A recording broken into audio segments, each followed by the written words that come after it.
As a personal injury firm, you already have product market fit. PI attorneys operate on a contingency fee model where the consumer pays nothing upfront to get a massive payout at the end. It is the perfect offer. So where do most firms go wrong? They're just boring. They chose the color blue, launch a generic website, and disappear into a sea of sameness. Today, I'm going to break down the exact strategies you need to stand out in a saturated market. We'll talk about targeting your ideal client profile. I'll tell you where I would spend my marketing dollars, and we got to talk about your firm's name. This is Personal Injury Mastermind. I'm Chris Dreyer, founder and CEO of Rankings.io, the elite performance marketing agency for personal injury law firms. Let's get into it. I had an interesting conversation with Sam Pond from Pond Lahaki the other day, and we were talking about brand, and I made a comment that personal injury attorneys are very fortunate because in other industries, you have to think about your offer. It takes a significant amount of mind space. What am I going to charge? What's my hourly rate? Am I going to do a retainer? Am I going to do cost plus, capacity? Am I going to do value-based pricing? There's this whole segment of product market fit that takes forever to uncover. Now, fortunately, you're a personal injury attorney. You already have product market fit. You have a contingency fee-based model. If you think about Alex Hermosi and the value equation on the numerator, a dream outcome, right? Getting cash, right? Getting a recovery, likelihood to achieve. Everyone has all these social proof, right? And then on the denominator, you have speed, right? That's a component. But there are things to do that could accelerate speed, but all factors into treatment. So there's only so many things that you can do from a speed factor. And then decreased effort and sacrifice. You, the consumer that's hurt, you don't have to do anything. You have the PI attorney. You have the perfect offer. Okay? A lot of people take that for granted. So where do you go from there? What are the things that you can actually do? Well, you can be phenomenal at marketing and you can be a phenomenal attorney and get amazing fees, right? Be an incredible trial attorney, get significantly higher fees than other individuals. But let's just talk about marketing. Now that you got out of the way, your pricing model and all those factors that every other business in the world has to think about, how are you different? Here's where a lot of PI attorneys go wrong. The first thing that they do, they choose the color blue because it's often associated with the PI space. Wrong. Everybody chooses blue. You're in a sea of sameness. Okay? The next thing that they do is the websites all look the same. So you need to think about how to be different. Seth Godin wrote Purple Cow. Morgan & Morgan has a Purple Cow committee meeting every month to discuss how they can be different, how they can stand out, how they can get attention. You get attention by being different, not by being the same. You're not right for everybody. You're definitely wrong for some individuals. You need to own that. You need to think about who you're speaking to, who is your audience, who is your ICP, and create content that resonates with them. Being authentic is a way to be unique. And, well, some people are, I don't love that too because some people are generically authentic, right? There is nothing unique about them, right? It's just, they're just I like sports and okay. All right. So create a life that lends itself to authenticity and lean into that if that's, I'll give you some examples of people that really play on the authentic side well. Chris Earley from Boston, his last name's Earley, so he has fun with that. Call early before it's too late. Great tagline. Being authentic. I like to think about Amanda Demanda and the colors she uses and the messaging and how much fun she has on social media. And she's got the smile on her face and like leans into that and the high heels and uses that in the TV commercials. And those are ways to be authentic. She uses the color pink. Jen Gore used the color green. It stood out. It was different. And I think that's something that people can think about. It is like they need to think about how to be different. Because by the nature of being different, you automatically stand out. So a lot of times when you're trying to choose how to deploy your brand, once you have created a unique tagline, a style guide, what makes you different? It's like, how do you deploy it? If you want to deploy your brand properly, it needs to be congruent. and consistent. The opposite side, State Farm spends billions of dollars to get in your brain like a good neighbor State Farm is there. I don't know any of the other taglines. I don't know. And they spend billions of dollars. That's why in the PI space, one call, that's all is such a prompt. That's why it's leased by all these other PI attorneys. It's had millions of dollars spent behind it. Like, so if you're going to have a unique tagline, it's one tagline. You don't have enough money to deploy. None of us have enough money to deploy to make it memorable to the consumer, because they're not looking for PI attorneys in the same way that they're thinking about food or these other things that they're going to consume. Like, they may never even be injured. So you have to think about consistency, congruence, and that's a big component of brand. It's deploying it all everywhere. It's the same message over and over and over. Now, you may think, oh, my consumers already have heard this. But the likelihood that they haven't is so significant that's why your Facebook ad, your TV commercial can run for months at a time, and people sometimes never see or recognize that they've seen them. You need to think about who your ICP is, your ideal client profile, people talk about your avatar. And it's not that you won't sign a client that is outside of that avatar, but it allows you to resonate with those individuals, more strongly. They become your loyal fan base. I'll give you an example. Yesterday I was speaking to a New York advertiser. It's 1-800-Cantaso, right? I don't speak Spanish for those listening. 1-800-Cantaso. And I was checking out, and I immediately, their homepage and everything is in Spanish, and I translated it to English. And the first thing that, like, the messaging was so specific. It's like, hey, the first thing I notice is, let me pull this up right now. It says, and I'm not getting political here, it says, zero contact with ICE or the government. Okay, it's very specific. Now, I imagine your target ICP, that's probably something that detracts you from speaking to a lawyer. It probably decreases your conversions. They don't know, right? There's some fear around there. They speak to that.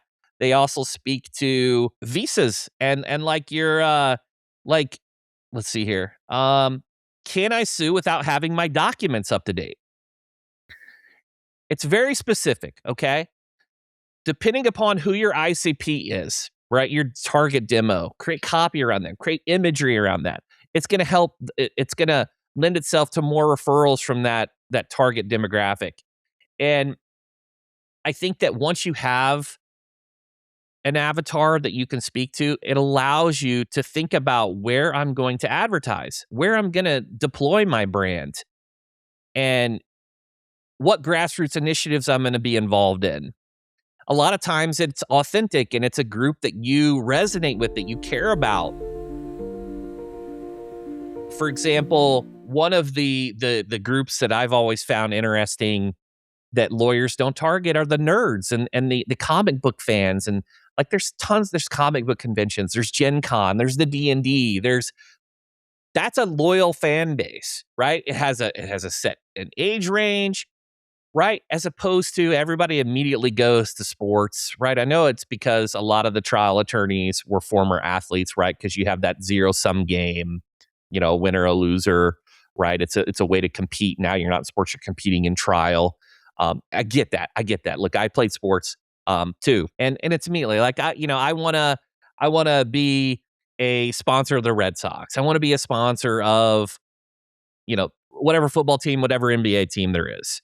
But there's also these other groups, right? It's like, okay, the comic book nerds, like, is that authentic to me? Can I go put a Sean Astin on my website as a celebrity endorsement, right? Those are things people like Sean Astin, Goonies, Rudy. There are things that you can do to be outside the box, to be authentic, to be unique, and to stand out. And it could be the voice, right? It could be audio based, right?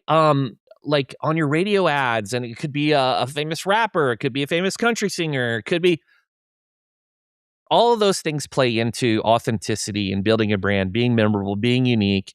And I think it's take time to be introspective, to look at what you have, what your story, your authentic self, but also look at the competition and think about how you're different.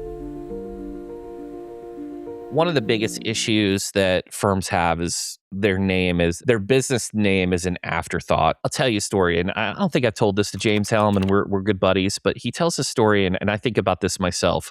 I think one of the best things that happened to him, and I believe he's told a variation of the story, and I've kind of reflected on this, is he went and sold pay-per-click advertising to lawyers before he opened his law firm. So he got to see all these different firms, and there was one, I think he tells the story of Law Boss. So when he went out, he didn't immediately start Helm Law, right? He started Top Dog Law, right? It's more memorable, easy spell, DOG. I think there's so many firms out there that's got this very long name. I understand the partners want their name on the business, name on the door, and there's some status orientation. But you don't want to get in a situation where every named partner, then you got to have to update the firm name. You want to think about a trade name, State Farm, Geico, right? Progressive. None of those are the names of the attorney, right? But it's because they're more marketable. So where I'm going with this is you have to spend an absolute trillions amounts of dollars, billions, whatever, to be memorable if your name sucks. There's so many tells. I interview people on my podcast. I've got 4 interviews today, 4 pods, including this one today. And I had to tell my team to put in the pronunciation of the name. If I can't pronounce your name, do you think a consumer is? I'm in this space and I'm trying to study and say your name properly. I'm listening to multiple YouTube videos. How hard do you think that is for the consumer? It's terrible. I have a rule of thumb. I mean, there's a podcast on My First Million, it was 3 or 4 pods ago, where the guy, the only thing he does is he does names. Swiffer Sweeper, that was him. BlackBerry, that was him. That's the only thing that he does is make a memorable name. And a lot of times there's all this sunk cost. Well, I've been so-and-so law offer, and they're there's sunk cost, but a lot of times you need to start over with the name, make it simple, get a trade name, and then go and redeploy capital. We heard Ross Salino talk about this on stage from PimCon. He wouldn't use Salino. He said something like kick-ass lawyer, something like that would resonate with the consumer. That's where I think everything in the PI space. And remember, you don't have to worry about the offer. You already got product market fit. Congratulations. You're in a space that has that. So now think about how you're going to go to market and your name. Sweet James, amazing name, right? A lot more brandable. Some of these super long names, long rant, but think about the trade name because it's going to cost you a lot less to be memorable. That's why people remember Nike, one word. When you get over 2 words, you're in trouble. I think 3 is the max. And not only that, I mean, we're talking 8, 9 characters, and that's about it, max. And that's what you need to be targeting. There's so many people listening, and there's well, I've already got this name, or I wish I would have thought of this. I've got so much invested. Well, I want you to go to Google or go to your LLM, and I want you to type in sunk cost and go look up the definition, right? Go look it up. And that's what I want you to do. I want you to look at that. I want you to take a step back. Ego is the enemy. Go pick up Ryan Holiday's book, Ego is the Enemy, and think about what I'm going to do to try to make myself more marketable. Am I going to have a name that you can't even fit on a billboard? Or am I going to have something that the consumer can actually remember and pronounce and say?